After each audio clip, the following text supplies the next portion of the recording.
Rethink your expertise. Shift your clients from efficiency to innovation. And that unconscious incompetence will pay for your competency. You've got to work through all kinds of corporate cultures. I get it. But the biggest corporate bargains out there are the strategic alignment, i.e. we're looking out for you. We're not a one-time event company. We're your partner for the year. We understand your audience. We understand your challenges. Why would you want to re-educate somebody all the time? We own our equipment. Why would you want to bring in a rental, straight rental? We have our own techs. Why would you want to bring in freelancers? Those are real questions they can't answer. And once you've gone through that, then you start to create your own building blocks within your culture. And you start to inspire, you start to instill, you start to imagine how it looks.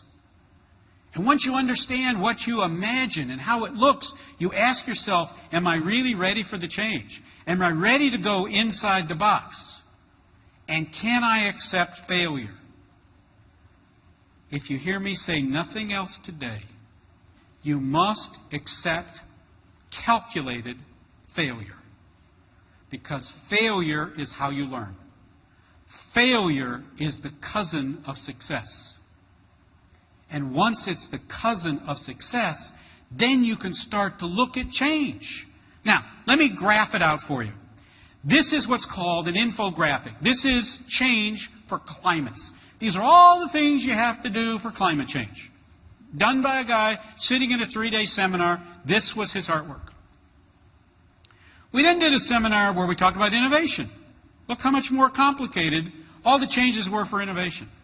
More decision trees, more distances, more this, more that. And as I looked at it, I went back to him and I said, let you and I sit down and chat because I think we've missed something here. It's not about innovation.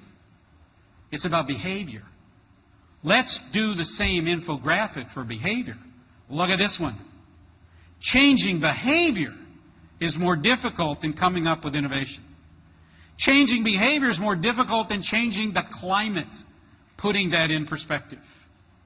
Changing behavior has to start with you, here, today, now.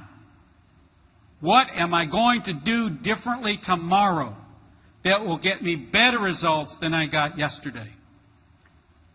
Challenge the status quo. Think about what we're going to do and perhaps get one of these tools or not. But there are things out there that will help trigger the process. Again, the no-brainer has questions, it has nouns, it has all these wonderful little nomadic devices, the verbs, the quotes, and the images that stimulate various parts of your brain. It's no different than what you do in an event. To me, an event is only successful when the audience believes their time was well spent. It's got nothing to do with the lighting, with the video, with the sound. All those are givens. It's what happened. And so people have said to me, well, Jim, how do you use this? And I said, it's questions, words, quotes, images, all done in a nifty little form. And I'm only explaining this to you because people often ask, how do I come up with the questions? How do I generate the ideas? How do I look at quotes and see where they're taking me? One of my favorite quotes was, Benjamin Franklin discovered electricity, but it's the man who discovered the parking meter, the electric meter, that's making all the money. Think about it. Ben didn't make any money on his discovery, but the guy who measured it has figured out a way to monetize it. Can you do an event and say, look, everything is free. We'll get paid on the responses from the audience. If we get a 90% or better favorable rating, because we controlled the content, we controlled the event, we were basically putting our money where our mouth is, we share in the event. We share in your success. And we'll do everything to make it succeed, as opposed to just renting. Ask them lots and lots of questions.